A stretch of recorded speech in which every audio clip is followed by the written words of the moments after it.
Brett McKay here, and welcome to another edition of the AOM podcast, which since 2008 has featured conversations with the world's best authors, thinkers, and leaders that glean their edifying, life-improving insights without the fluff and filler. The AOM podcast is just one part of the McKay mission to help individuals practice timeless virtues through thought, word, and deed. Also, be sure to explore our articles in artofmanliness.com, read the deeper dives we do in our Substack newsletter at dyingbreed.net, and turn our content into real-world action by joining the Strenuous Life program at strenuouslife.com.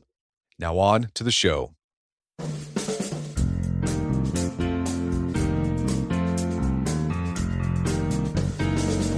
We all want two things that can seem at odds with each other: to be our own person and to belong. We want to stand apart from the crowd, but we also want to be connected to it. When that balance gets out of whack, we either lose ourselves in tribalism or drift into isolation. My guest today says many of the problems in modern life stem from our inability to hold these two impulses in tension. His name is Luke Burgis, and he's the author of The 1 and the 99, Forging Identity in the Age of Social Contagion. Today on the show, Luke explains how becoming a true individual can give you the strength to be part of a community. We discuss the difference between a solid self and a pseudo self, and what role families and rites of passage can play in moving us toward one or the other, why modern politics feels like a dysfunctional family, the dangers of performative religion, and much more. After the show's over, check out our show notes at aom.is/solidself.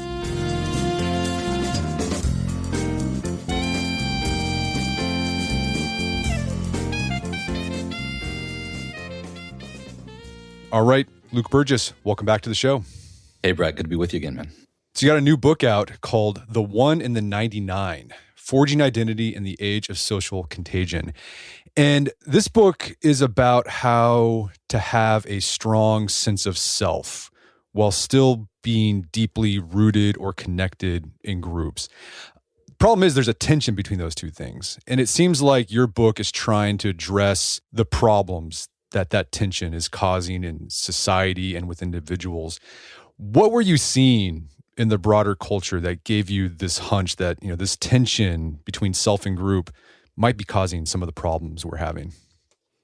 I noticed what felt like people in general, including some people that I know very well, getting both more selfish and more tribal at the same time, which sounds paradoxical, but there seemed to be some kind of schizophrenic thing going on between what I would call individualism and collectivism. Either a weird mesh between them or a wild swing back and forth between the two. I had people that I knew would just go off grid and renounce society altogether. And then other people would just become really radicalized and extreme in ways that were pretty alarming to me. I remember reading Tocqueville at the time in Democracy in America, and he said, the science of association is the mother science, and everything flows from that.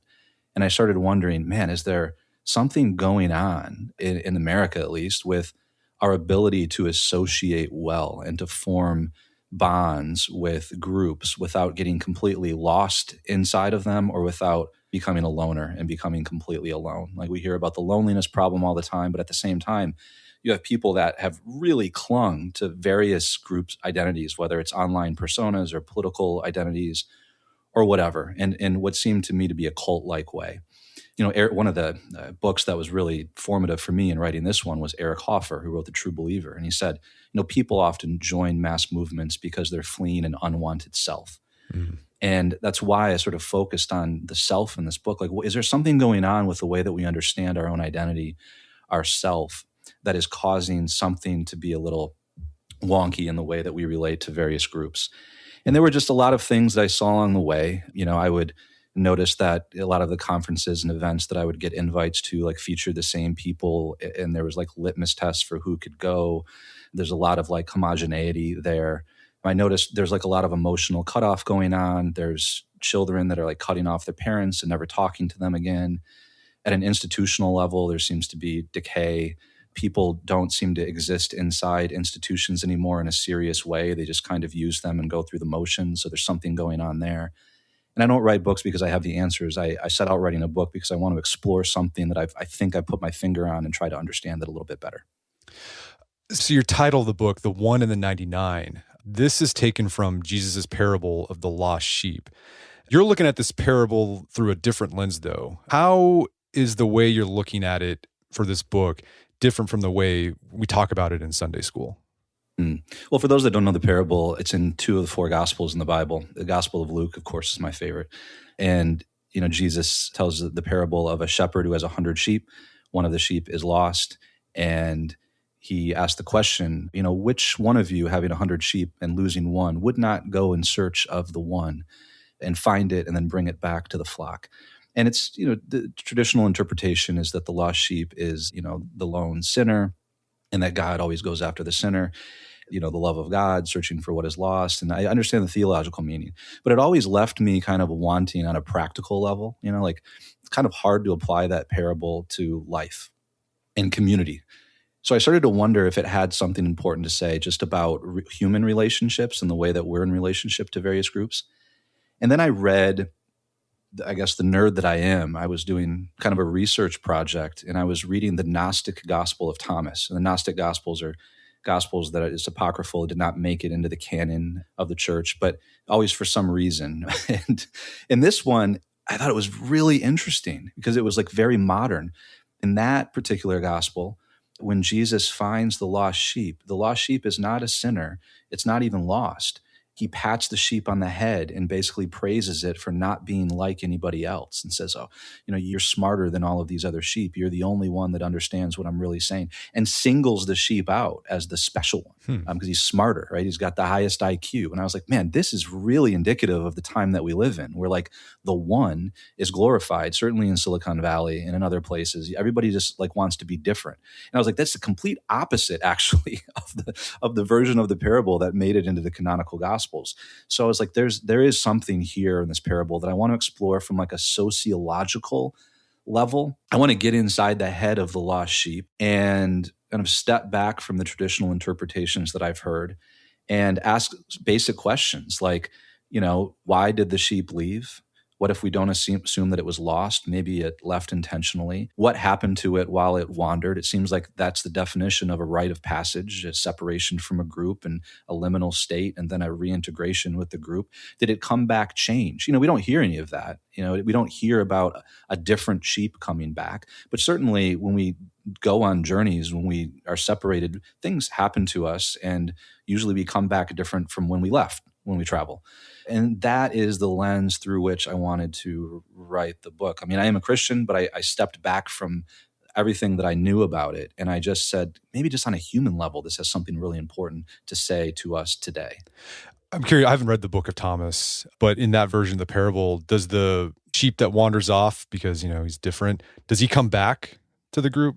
No, he's, in the Gnostic tradition, he kind of ascends to another like level of the hierarchy, which allows him special access to the teachings of Jesus, and he's closer to him, and he never really fully comes back, which is also really, really interesting. It's kind of a status thing. That's interesting. It's very Nietzschean almost. Yeah. So, I mean, I think these two parables, like the different interpretations, like the one in the canonical Gospels, it's about the group. We want to be part of the group, but in this Thomas version is like the individualistic version. And I think what your book is trying to do, I mean, correct me if I'm wrong, is kind of synthesize. Like, let's see how we can do both in a way that feels affirming and good. Absolutely. The premise is, human beings have two fundamental drives that exist simultaneously, and they're both good. And one of them is the drive to be known as individuals. It's the drive to differentiate ourselves. Nobody that I know really likes to just be treated as a number, as part of a crowd or a group. It's dehumanizing, right? We want to be known as Brett and Luke and known for our distinctiveness, right? And gifts and talents. And the other drive that we have is to be in communion with others and to seek community. I mean, we've been tribal for all of recorded history for a reason. It provides safety, it provides camaraderie and solidarity. And the point is, those two drives should exist in harmony. And actually, it's our inability to sit in the tension between those two simultaneous drives and desires that is actually what's causing the problem. Because we go to one extreme or the other because we think that when we experience a tension between the two things, when we're part of a group, for instance, and we feel like they're rubbing us the wrong way, or maybe we're a little out of step with the way that the group is moving, we think that something is wrong, either with us or the group. And in fact, it probably means that it's an incredibly healthy way to be in communion Right. with the group if you can find a way to work through that. So the point is actually that it's the fleeing from the tension, or what Hoffer called like the unwanted self, because we don't want to lean into that. That is actually what's causing the problems, is the inability to deal with that itself. Well, let's talk about these ideas in detail. Let's talk about this idea of the individual. Use the word self to describe the individual. There are many definitions of what a self is. When you're talking about a self, what do you mean by that? The closest thing to what I mean by the self is what people used to call the soul. A long time ago in the Middle Ages, it was commonly used, which is, the deepest identity, this incommunicable selfhood of the human person that was in relationship to the world, with God, if you're a believer, that is distinct and yet is part of the world. They're the one and the many. This is one of the classical problems of philosophy. Why is there one thing and many things that have some relationship between the two? It's fundamentally what the book is about.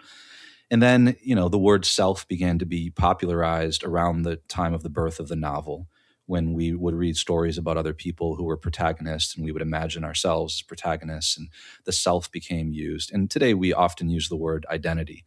And identity, I think, is the thinnest of all of them. We can apply labels online. I think identity lacks the depth of either of the previous two. And which is funny, because my book is called Forging Identity in the Age of Social Contagion, because I think, my publisher probably wouldn't have liked me to put the word soul in the title of a book. But that's fundamentally what I mean by self. And in the book, I draw pretty heavily on a thinker named Murray Bowen, who also had a more functional, developmental understanding of the self, where, our self-understanding of ourselves as an individual is formed through a social process over time, where we begin to distinguish our ideas, our beliefs, our emotions from those of the people around us. Or we don't learn that, and we become what he refers to as more of a pseudo self.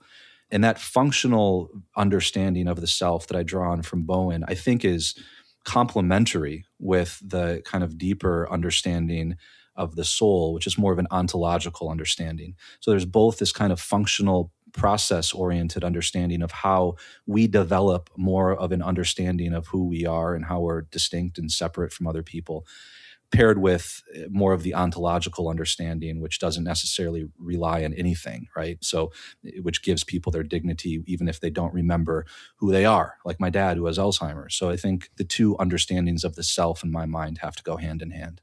Yeah, with that point about how identity is sort of the idea of the self today, the thing about identity, like you said, it's very thin, because oftentimes when we shape our self around an identity, going to Aristotle would say a lot of what we think about identity, those are accidental traits of us. So it's like our sex, our race, our nationality. Like we just happen to be male living in the United States or whatever, but it doesn't really get to the core of what makes you, you.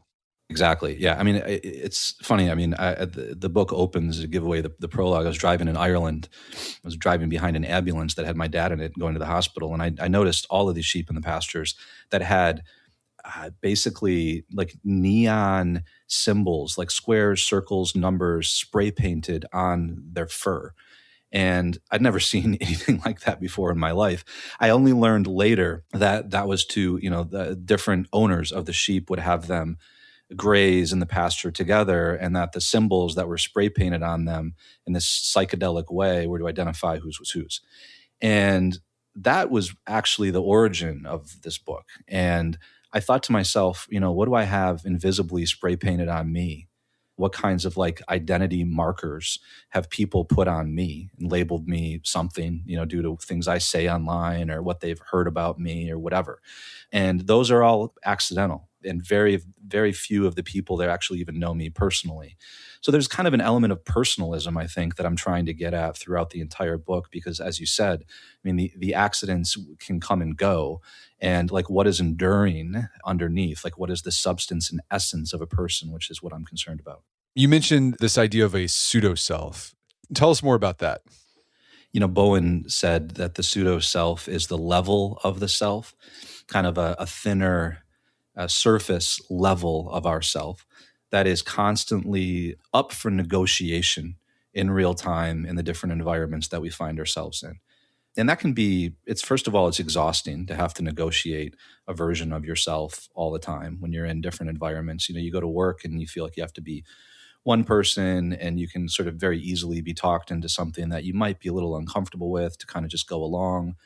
And he differentiates that from a deeper level of the self, which he refers to as the solid self, which is not the version of ourself, but the level of ourself, which is not up for the real-time negotiation. It's the level of self where we act with intentionality, we reflect. It doesn't mean that it doesn't change, but it means that the change is intentional. We actually understand where our beliefs come from rather than adopting them through kind of a process of contagion. So he would go so far as to say that the pseudo self is a borrowed self. It's the easy self, not the self that we actually have to work hard to develop through things like courage, through things like being uncomfortable by saying something that we believe is true, which could disrupt the emotional equilibrium of our workplace or even our family. And like this is just very common. Bowen was a family system psychologist, so all of his work was grounded in the family. And it's just very common in families to have a family unit where there's a kind of like emotional togetherness that nobody wants to disrupt at all, right? Because it causes anxiety. And he says it's often where we learn to be a pseudo self is when we're part of a family or we grow up in a family where people are kind of fused emotionally into one another. And people have not learned to separate their emotions and beliefs and ideas from that of the other members of the family. And if we don't learn how to differentiate ourselves and develop a solid self, as he says, in the family, we'll take the pseudo self out with us into the world. Yeah, I love Bowen family systems theory. We did a whole podcast about it a while back ago. It was episode number 1010 for those who want to check it out. But yeah, that idea of our family of origin can develop either a solid self or a pseudo self, but often a pseudo self. And we use that pseudo self just to manage the tension within a family. I think an example that I like of that is, let's say dad is really grumpy all the time. And so the kids pick up on like, well, I got to act this certain way or say these certain things so I don't upset dad even more. Everyone's kind of walking on eggshells to manage dad's anger. And that's like pseudo self because it's not what you want to do. And it's making things worse. If you're a solid self, you would be able to still be connected to dad, but be able to tell him, hey, this is a problem, or dad, I still need this. You wouldn't hold back from your needs because dad's upset. Essentially. Exactly. And the pseudo self provides temporary relief because if dad's grumpy, you say the thing or you do what you got to do and you get through the day. And it's temporarily relieving, but long-term damaging. And one of the bad ways to sort of deal with anxiety in the family system is cutoff, because emotional cutoff is easy. Go lock yourself in your room or don't talk to people. It's very easy to do that and very easy to feel like a solid self when you do that or to feel mature. But that's actually like not the goal. The goal of the solid self is to be able to be connected to other people without losing yourself or fusing yourself into a system. A healthy marriage should be made up of two solid selves, not two people that have just sort of become fused into one another and lose their sort of individuality. That's not the goal. So the goal is actually to be in communion. And that's the point of the book. It's like actually how to be in communion with other people. It's why it's called the 1 and the 99, not the 1 or the 99. Yeah. And you can apply this idea of being a self but still connected to things outside the family, just in how we interact with each other in terms of our politics. It's very tribal these days. People are, they decide who their friends are based on politics. So even if you had this friend that you were good friends with in high school, you have all these memories, and they take a political position or they support a party or a candidate that you don't like, it's like instant cutoff. And in Bowen family systems theory, it's like, that's not healthy. You're letting your pseudo self dictate the terms of this relationship. Yeah, I've seen more cutoff for reasons of ideology, at least in my lifetime. And Bowen would say that that kind of behavior is symptomatic of somebody who is operating at the level of the pseudo self. Absolutely. Yeah. Well, let's talk about how do we develop this sense of solid self? What do we do to do that? Because I think for the most part, our sense of self, we develop it through osmosis. We just kind of, here's what we do in my family, and then I pick up this stuff on the internet. Here's how I interact at work. We really don't think about kind of wresting control of developing our sense of self, using agency to develop ourselves. So how do we do it? I mean, the first thing is just to become aware that this dynamic exists, that we're very susceptible to kind of emotional fusion, especially in our families or in our closest relationships, that this emotional fusion happens all the time. And if you look closely, you'll probably see it. It's kind of like mimesis or mimetic desire, like once you're just aware that this happens, you can usually see it. And the idea is just to gain some level of kind of like objectivity about what's happening, just to be able to name things coolly without getting emotionally involved right away, to be able to step back and see when we feel kind of that pull. So just, I think, creating some, I would say, emotional and spiritual distance from the systems that we are most in. And sometimes, sometimes it takes trauma to do that, but I mean, hopefully that's not what it takes. So that's one of the reasons why I'm writing about it, just to bring it to conscious awareness. There's two very specific things that I think are really, really important that I've written pretty extensively about.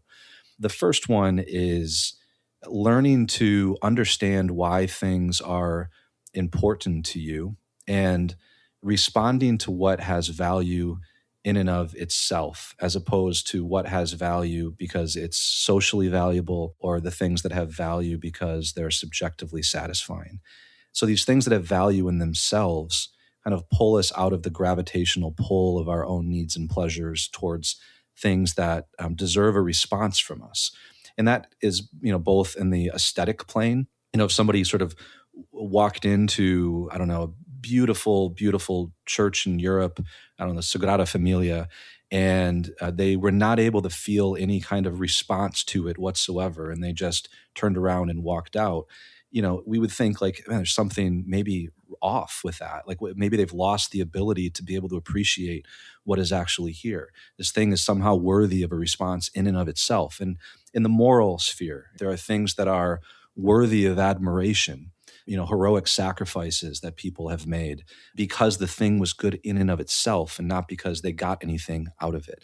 So learning that, and this is called value response, being able to respond to things because they are good in and of themselves is basically the way that we transcend ourself and interact with the world. And paradoxically, it's how we develop more of a sense of self, because we get out of ourselves and respond to what's real in the world. This idea of this value response, C.S. Lewis talks about this in Abolition of Man. Like that's the whole premise of that book. He started off arguing against this idea that beauty is subjective.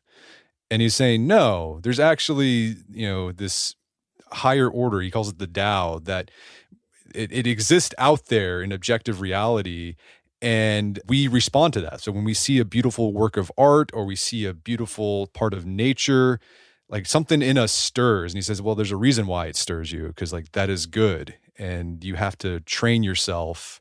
I think he says like that's what education is all about, is like training the soul so that you respond to the good, the beautiful, the true. And I think training is a great word, because that ability, like a muscle, can atrophy, so that in front of something that is true or good or beautiful, we don't feel moved, right? So there's even an affective dimension to this. We don't feel anything, because if we don't train it, and if we're only responding to things that are subjectively satisfying all the time, we can even lose the ability to respond appropriately to reality, to be mortified and to be in awe and wonder, like, right? To be able to respond to bad things appropriately and good things, right? It works both ways. The other really important sort of thing about developing a solid self is that we need rites of passage to do it. And, we live in a society where many of them have disappeared. I think they've migrated online, and digital rites of passage are maybe a little bit thinner. And a rite of passage, by definition, is a process of differentiation for a person. They separate in some way. They go through a liminal phase where they are changed or transformed, and then they ideally reintegrate in some way with another group of people. And it's in that middle stage that the differentiation, or what I and Bowen are referring to as a solid self, actually happens. So there are some things that we need to do alone in order for certain types of growth to actually occur. We're going to take a quick break for a word from our sponsors. And now back to the show. Yeah, let's flesh out some of this more in detail. This idea of training, we'll say training the soul. so you have appropriate value responses to things that are good, also to things that are bad. I think, man, that's something I've noticed online. We're like training ourselves to respond to bad things in a not appropriate way. I mean, if you go on, I got off X because like what ended up happening a couple years ago, my feed was just filled with just, I mean, it was basically like snuff films, essentially. People getting shot or just fights, really brutal fights. And I'm like, this is not good. I'm kinkering my soul looking at this stuff. You have the section about education and like really taking your education seriously, and not in terms of how we typically think of education, where you go to school and you learn math, but it's education in a deeper sense. And you use one of my favorite writers as an example of creating an education for a solid self. It's Louis L'Amour. What can we learn from Louis L'Amour about an education for a solid self? So Louis, many of your listeners may know him. He dropped out of traditional school at 15, which in his day was not that radical. And he set sail for Singapore. He traveled the world. He devoured books. And he kind of embodied an older vision of education that the Greeks had, paideia, which is the formation of the whole person. This is like the anti-credentialing version of education. And, Moore believed that education should provide the tools for a widening and deepening of life, to live with better awareness, be able to live with awareness. And when I hear him, read him say that, I'm like, he's basically kind of talking about gaining the ability for appropriate value response, like training ourselves to be able to see what is worthy of our attention in the first place. And that to me is like really the number one goal of education, especially today. Like, we have a limited amount of time on this earth. Maybe Brian Johnson would disagree with that, but I think my time is limited and I have a very finite amount of things that I can pay attention to. I cannot care about everything. And one of the goals of education is to form us to be able to have the perception to know what is worthy of our time and attention. And I think he really embodied that element of formation. Yeah, I'd encourage people to read his book, Education of a Wandering Man, if they haven't already. It's a quick read, but it's incredibly inspiring. And you can see how he approached his self-development and his education. And what's interesting, like he carried that with him through the rest of his life. He'd read widely, he would read the great books, but he'd also read just, random histories of New Mexico that were written by obscure authors. And I had this email conversation with Louis L'Amour's son, Beau L'Amour. I was asking him about Louis' schedule, and he actually sent me scans of Louis' weekly to-do lists, and they're really interesting. I'm going to do an article about it, later on the Art of Manliness. But it was you could see this guy, like he still had this thirst for knowledge and developing himself even in his 60s and his 70s. Like this one I'm looking at right now on his to-do list was number 27 for the week. Review self-defense, French, Spanish, Chinese. And it was just like, I loved how he included reviewing self-defense and learning French, Spanish, Chinese on the same plane. That's awesome. I did not know that you were a fan. Oh, here I am thinking I discovered this unknown thinker, and little did I know that the Art of Manliness had already covered. Louis L'Amour embodies the Art of Manliness. Yes. And in this idea of education, you talk about these two stances we can take towards it. One is the vice of Curiositas, and the other is the virtue of Studiositas. What is the difference between the two?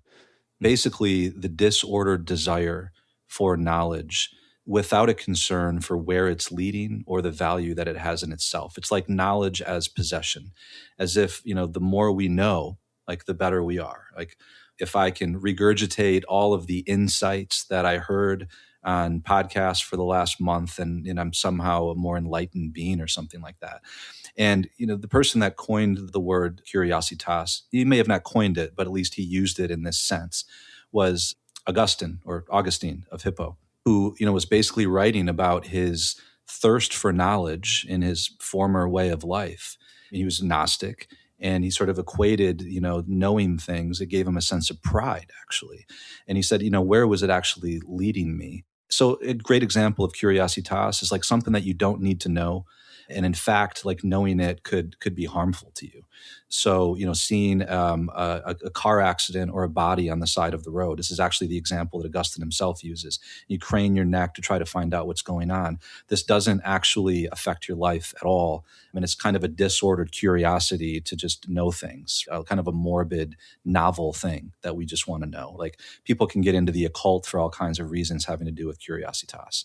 The difference is Studiositas, something that Aquinas talked about. And this is like the ordered desire for knowledge. Like it's knowledge that we desire because it is connected in somehow to the ends of life, the true, the good, and the beautiful, the development of our vocation, of our, our relationships, our marriage, relationship with God, or even just on a practical level. A PhD student who's studying a cure for some disease, Studiositas would be the things that are leading him to that end, and Curiositas would be kind of the unhealthy things, like scrolling his Twitter feed at 2 a.m., that are keeping him from actually moving down that path. And we live in a world, obviously, where social media, Curiositas is like one of the fundamental diseases of our age. It's just easier than it's ever been. Yeah, one of the rubrics I use on whether I should like spend time with something is, and it's kind of pragmatic, but I think it gets to this bigger idea, sort of an overarching philosophy for myself, is like, how will this improve my life on a Tuesday afternoon? So it's those moments, it's just like everyday life. Like, how is this going to help me make better decisions as a husband, as a father? How will this enrich my life when I'm stuck in traffic, picking up the kids? Will spending time on Twitter, will this help me navigate life on those mundane Tuesday afternoons? And if I'm honest with myself, most of the stuff you see on social media, it doesn't do that. But again, that sounds pragmatic, but when I'm thinking about what improves my life on a Tuesday, it's not just practical self-developmental stuff or decision-making stuff, but includes, beauty, something that's just good and edifying. Those things also allow me to exist day to day in a better way too, in a way, most of that stuff online doesn't. Yeah, I mean, if you asked me right now, and unfortunately I'm still on X and Twitter, like what's something that you learned, Luke, over the last week that has actually improved your life? I couldn't name anything, The last thing I learned about was like what Alexander Wang is up to at Meta, developing a new AI model. And it's like, how much can I actually, first of all, I can't even keep up with what's going on with AI. And it doesn't actually improve my life whatsoever to know about the drama at Meta over the last year. Right. So I think the idea there with education is take control of it, like exercise your agency, and you can decide what stuff comes into you and doesn't come into you. I want to talk more about this idea of rite of passage, because we've talked a lot about that on AOM. We used to have built-in rites of passage in our culture. They've seemed to go away, and you talk about how they've kind of morphed to something online. What would a rite of passage look like in the 21st century? Because I get a lot of letters from guys who are like, I want to do a rite of passage. I never had that. Or I want to do this for my son. I can't give that to him. We've had other podcast guests talk about rites of passage. When you're thinking about rites of passage, what does that look like? It's tough. I think a lot rites of passage develop organically, and it can be difficult or maybe even a little bit dangerous to try to engineer them. Typical ones would look like a hunt, or for young boys, like their first kill of an animal, or kind of like the unsupervised summer, so which I had growing up, and like, so part of it, I guess, as a parent, and I'm the parent of two daughters under the age of 3 right now, is, does involve a kind of letting go, and kind of that being in that scary space where you kind of trust your children to go off and have adventures that can be kind of dangerous, and it's how they learn and how they grow. I guess at an individual level, I've hiked the Camino de Santiago. I think it's a pretty awesome one because, it's embodied, it's physical. You meet people along the way. I think it's like the definition of a great rite of passage. Now, I realize not everybody can take 35 days off of work to do that, which is how long it takes to hike all the way across Spain on foot. And it shouldn't also be like the only one. That's probably one of the more commonly known ones because there was a movie made about it. But what can we do in our normal rhythms of our life to have these rites of passage? I mean, honestly, I think rites of passage are also connected with ritual. Like if you have a day of the week, the Sabbath, whatever that means to you, those can also be a type of it just in the weekly rhythm of life, because it involves kind of like disconnecting, like separating from the normal workflow. And like as we lose little things like that, I think we lose the ability to form the solid selves, which often happens in the moments where we're able to have some separation and some distance. So I think that there's the big ones. There's kind of the big life-changing ones where we set out on a journey. And then there's the ones that we can try to integrate more into our weekly, monthly, and yearly rituals. One of the interesting things I've noticed about the way people in the 21st century approach rites of passage, they always talk about it in a very individual way. They talk about the journey part, the separation, being in a liminal state, but they don't talk as much about the fact that you're separating yourself from the community for a little bit so that eventually you can reintegrate into the community as a new self, and the community recognizes you as this new self. And I think a lot of people, they're hyper individualistic and they think, well, I can just have this like individual thing. I can just do this thing on my own. And you can have transformative experiences doing something on your own. But what makes a rite of passage more powerful is when you don't just feel different, but you have a community recognize, yeah, you're different now. You're a different person. You've got new status, and we recognize that. It's like joining the military. You get your head shaved, you get new clothes, go through the crucible experience at boot camp. And then even on a national level, even regular citizens recognize you've got a different status. And that's hard to duplicate on the more personal level. But I think if you're looking to find a more solid self, then like paradoxically, you need other people to recognize your rite of passage, your transformation. At least you need your family to recognize it, or better is multiple families, but even better is a whole community. And that's hard to get these days. Absolutely. I mean, a rite of passage is kind of defined with and by a community. And, I noticed there's some new company called Sky Cave Retreats that basically does darkness retreats for people. And many of them are teens. Or you basically go into a cave or you put on a mask and you're in total darkness for anywhere between 12 and I don't know what the longest is. But then you come out of it and they literally market it as a rite of passage. But what's missing at the end, and people kind of take off the mask, is like, what is the relationship to like other groups and communities, right? So some of them do seem relatively individualistic. And, I entered seminary formation when I was in my late 20s. And that sometimes I think about it, I was like, that was a massive rite of passage in my life to enter seminary and leave behind the life that I knew. But it was a rite of passage because it was something that I did like with a community, right? It was like a well-defined thing that I did. I didn't invent it. I don't think a rite of passage is something that I can just sort of like invent and call it a rite of passage. It needs to be something that I sort of co-discern and do with other people. Even if there are aspects of it that I do alone, it's a relational thing. Yeah, I say that tension between self and group. You need both to have both. The group requires selves, and then a self requires a group, so you know that you're a self.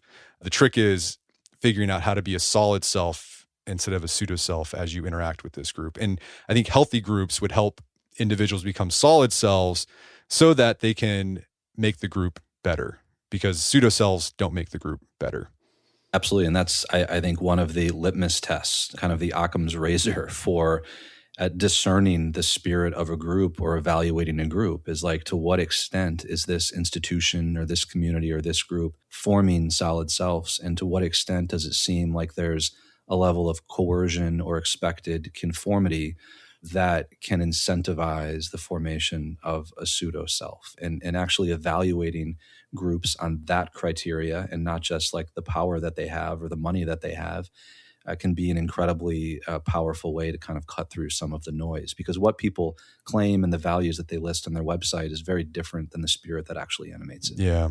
And something you talk about too throughout the book is this idea of becoming a solid self, setting yourself apart while still being connected to the group. That often requires courage to do that, because you might belong to a group that means a lot to you. You have relationships that mean a lot to you, but you might have to say something that's going to be uncomfortable, or you might have to go against what the group has to say or what they're doing. How do you develop that courage to act in those moments where you have to be a solid self? I got to say the uncomfortable thing. There might be consequences for me and I might rock the boat. How do you develop that courage to do that? Because I think everyone's had those moments, whether it's at work or in their family, And the easiest thing is to fall into pseudo self, or I'll just kind of go along with what everyone's doing because I don't want to rock the boat. How do you develop that courage to be a solid self? Yeah. Well, there's a great book, and I think AOM has actually hosted the author of this book called The Mystery of Courage. Oh yeah, we just had him on not too long ago. And courage is mysterious, and you know, one of the points that he makes is like we spend a lot of time talking about it, thinking about it, abstracted from it, and you know, we usually equate it with like physical courage, and you know, we all like to think that we have it until we're like tested in battle, and then you can have one person who's like courageous in war, who goes home as a total coward in his own family. So it is a very mysterious thing, and I would say that we should sort of reframe courage and think about it more as kind of a daily existential act. And the author that I draw on in The One of the 99 the most is a 20th century theologian named Paul Tillich, who wrote a book called The Courage to Be. And he just sort of refers to an existential courage to affirm the goodness of existence, the goodness of the things in our life, really on a daily basis, to actually choose to exercise the courage just to say yes. And he distinguishes a couple different forms of courage. And he says we need to exercise the courage to be a part of something bigger than ourselves, which often involves sacrifices. You know, hopefully not the sacrifice of what is most essential to us, though, but, you know, some sacrifices. And then there's simultaneously the courage to be, he says, as oneself, which I take to mean like to be a solid self. And he writes, I quote, "The courage to be is essentially always the courage to be as a part and the courage to be as oneself in interdependence." You know, you don't get to have one without the other.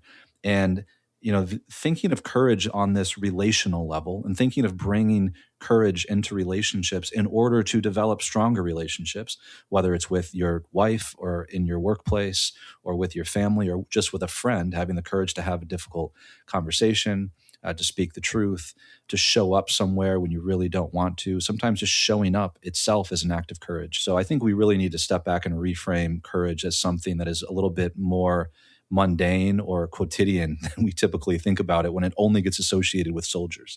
Yeah, that idea of having the courage to be a part of a group and courage to be you, that's Murray Bowen. It's like living in that tension between self and group.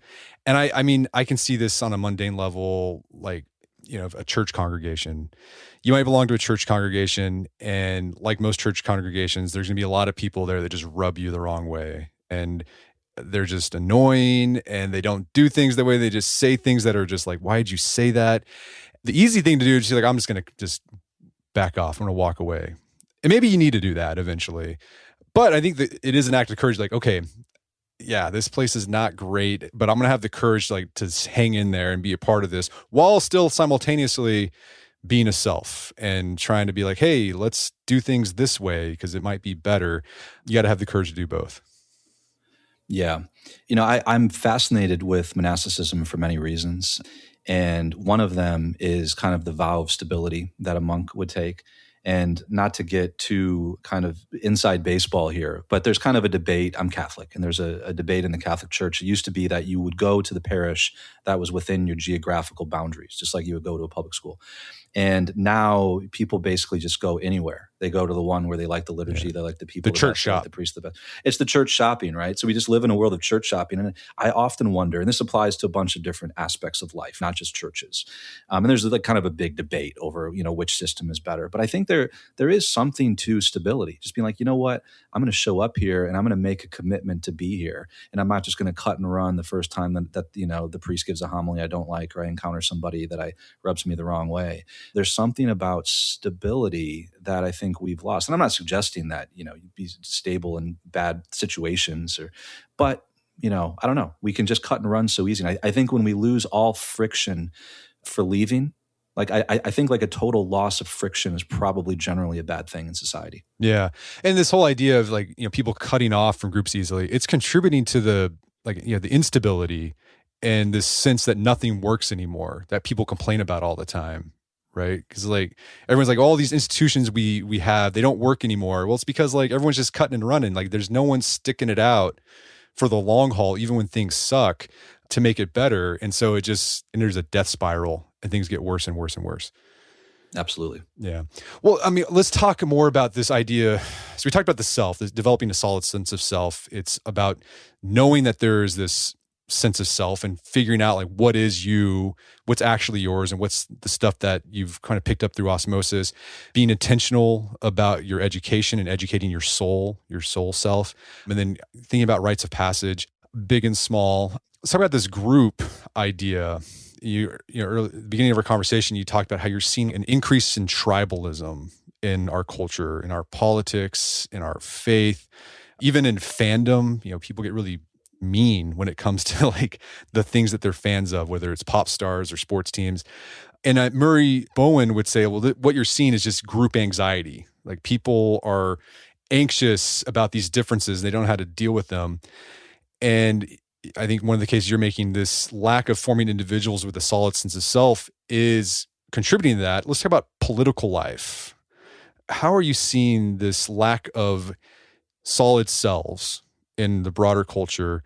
How is that contributing to making political life seem shrill and unbearable? And by politics, I don't necessarily mean just partisan politics, but it could mean, we can use Aristotle's idea of politics as just institutions that we belong to. Yeah. I mean, one of the primary distinctions that Bowen makes is, a sort of emotional fusion. And somebody who's a pseudo self or is kind of emotionally fused in with the family system, they have no objectivity whatsoever, and they just react emotionally. They walk in the home, and a kid walks in the home, and mom or dad or both are upset, and he immediately gets kind of like sucked into that without just being able to say, I'm actually not upset by that. And obviously, he says like this, what happens in the family is just a little microcosm of what can happen in a culture if people are undifferentiated. And I think we have a crisis of undifferentiation where people have not been able to develop a solid sense of self. What does that mean? It just means that we have a political climate and a culture that is very emotionally reactive. People just react. It's like the normalization of moral outrage that you see online all the time. It's like a symptom of the pseudo self, right? Like it's kind of undifferentiation where you go online and you immediately catch by contagion this kind of emotional energy in the air, and you can't separate it from your actual ideas. It's just made politics seem like a highly dysfunctional family. So that's definitely one area. I don't think that we've really come to grips with the way that technology is accelerating that. There's just been a complete loss of objectivity in the political sphere. And I think like the emotional cutoff, which is one of the things that Bowen says is one of the bad ways to kind of deal with a difference of opinion, is emotional cutoff. We see that all the time. I mean, just like forming little tribal groups with people that are exactly like you is a form of emotional cutoff so that you don't have to actually engage or deal with anything. And there's all these books written on how to find your tribe. And I think like it's super easy today to find your tribe. And it's actually like not the hard thing. The hard thing is like how to exist within a tribe without losing yourself within it. And in a certain sense, I don't think we don't have enough community. I think we might have too many forms of community and be too comfortable in those little micro communities where we've lost the ability to even see when we are following scripts that have been given to us in order to feel a sense of solidarity with other people that reinforce what we believe. I mean, that has just entered the political sphere. The mimesis is incredibly strong in politics right now. And one of the biggest problems, I would say, is that we've lost intermediary institutions. So it's like what's left between me and the group chats that I'm on and the state, there's almost nothing in between, except maybe my church. But many people don't have that. We've lost kind of the intermediary associations that used to provide a buffer. And when people sort of get disconnected with their close relationships, everyday life and community, and they start paying more attention to things that are happening really long ways away that are abstracted from them, that's a sign that something has gone wrong. And I see that happening a lot where people are really concerned with kind of like national level discussions while neglecting things that are a little bit closer to them. And I think that technology has played a huge role in the loss of these intermediary institutions. And, Robert Nisbet wrote a great book called The Quest for Community in the 50s. And he talks about what this loss has done. And one of the things I've tried to do is say, man, he wrote that book way before like the internet was popular. Like how is the quest for community and the loss of those intermediate institutions affecting our life today? Yeah, I love that book, The Quest for Community. And intermediate institutions used to be things like, the Freemasons, the Elks Lodge, and church congregations where you'd rub shoulders with people who weren't exactly like you. And politics wasn't the focus. They were nominally neutral spaces for doing and talking about other things. But not many of those kinds of institutions are still around. Obviously, they're still churches, but a lot of them have become partisan, politically aligned. And surveyors, sociologists have shown that's resulting in fewer people going to church because people are turned off by politics in church. We had a guy on the podcast, it's a political philosopher named Robert Talisse, and he wrote a book called Overdoing Democracy. And his whole thesis was that by making politics everything and not having spaces that aren't political, we're actually hurting the political process because everything about our lives becomes tinged with this, hyper partisan stuff. Like paradoxically, we need non-political spaces so we can learn the skills and relationships we need to take part in the political process. Yeah, I mean, one way to think about it is like, what is the first form of contact that we have with other people? Like, what is the thing driving our meeting or encountering them in the first place? If it's always politics, like that's a problem. It's one of the reasons I think sports is pretty important. Like it's easy to make fun of people that just become like totally crazy fans, and if their team loses, it ruins their week. But sports is really important because I'm a huge Detroit Lions fan, and you show up, and what you have in common is that you are a fan of that sports team. And the first thing that you know about the guy standing next to you at the game is not his politics. And like, what are the other things that are like that? It's why I like the jazz club. It's why I like the things that bring people together for some shared appreciation of an object that is not political in nature. And we really have a shortage of those things in our culture. Something you've talked about recently, I've noticed in your writing, is, religion. Religion can be a source of development of solid selves because we can learn that appropriate value response, responding to the transcendent. But you make the case in this book and your other writing that the online pseudo-self haunted world we live in, that's infecting in religion in a lot of ways. How are you seeing that? Yeah, I mean, I worry that, there's been talk about some vibe shift, and I just worry that it's a thinner version of religion. I don't necessarily know that we should be measuring the interest in religion by like engagement when, a priest does like a dancing TikTok video. Man, I just don't know if that's really how we should be measuring the interest in it. And there's something mimetic about it where like the religious communities are sort of like mimicking the things that kind of like work in the world to try to keep up or something like that. And I just don't think that that's the right path. And I think it generally leads to kind of a performative piety, or I think making religion something performative is really, really dangerous. And, we just live in this world that's mediated by screens. And it's like, if we do something that other people can't see, it doesn't exist. And then there's a way that and I'm a religious person, we always have narratives that we can tell ourselves, like, well, I'm evangelizing, right? By going and doing this thing and showing, this video of me doing this thing, I'm actually just evangelizing. Well, like, when does that cross the line to becoming performative and engagement driven? So I think I hesitate to talk about this stuff, but I just think we're walking a relatively dangerous line when religion migrates to the digital sphere, because you're dealing with something that I believe is very sacred, and there's so much of it that cannot be externalized. And if we identify with only what we see and the externals, it can just it risks thinning out the actual substance of what we're doing. Yeah, I agree. Something I've noticed is kind of the rise of these like online apologists from different denominations, and they do these debates. It doesn't matter the denomination. Like, they all seem like the same kind of personality, and it's a personality. It just bothers me.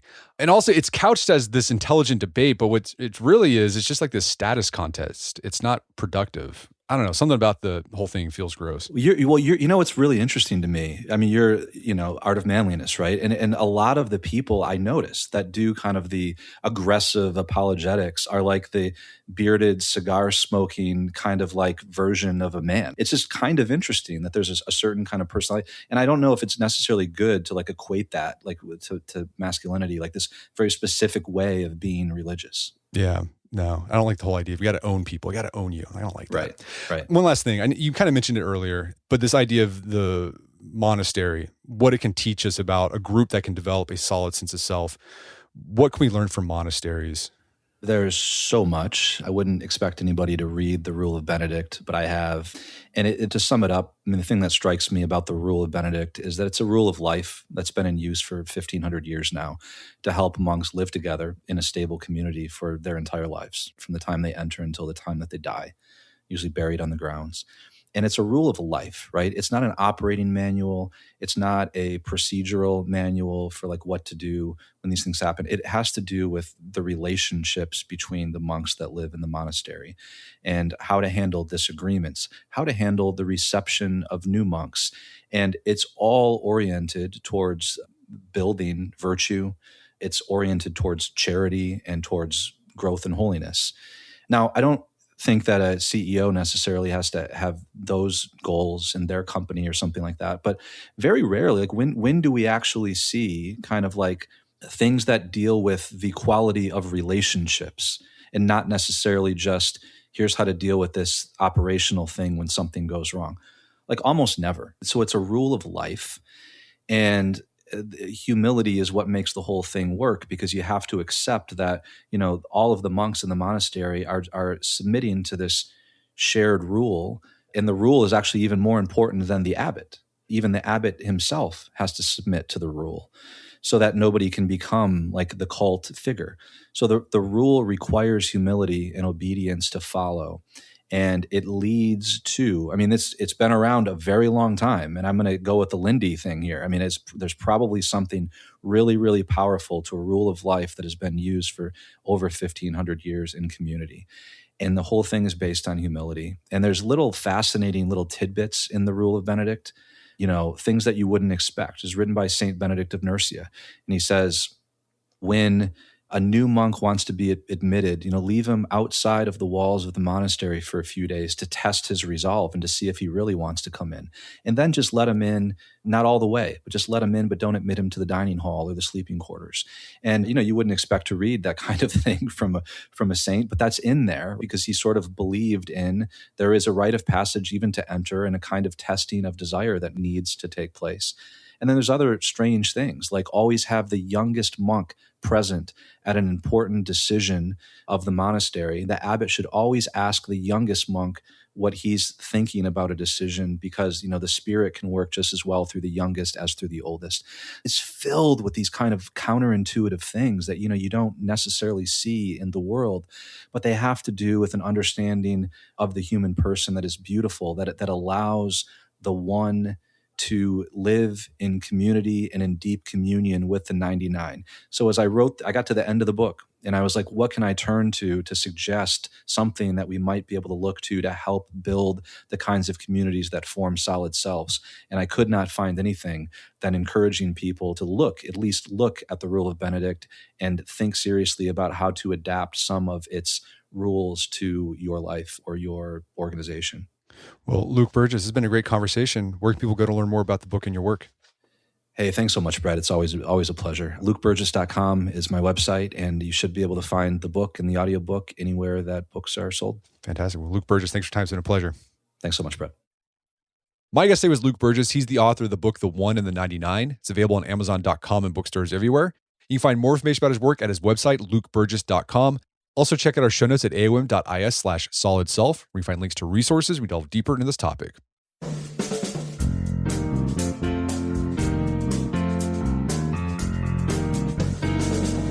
Well, that wraps up another edition of the AOM podcast. If you haven't done so already, I'd appreciate it if you take 1 minute to give us a review on Apple Podcast or Spotify. It helps out a lot. And if you've done that already, thank you.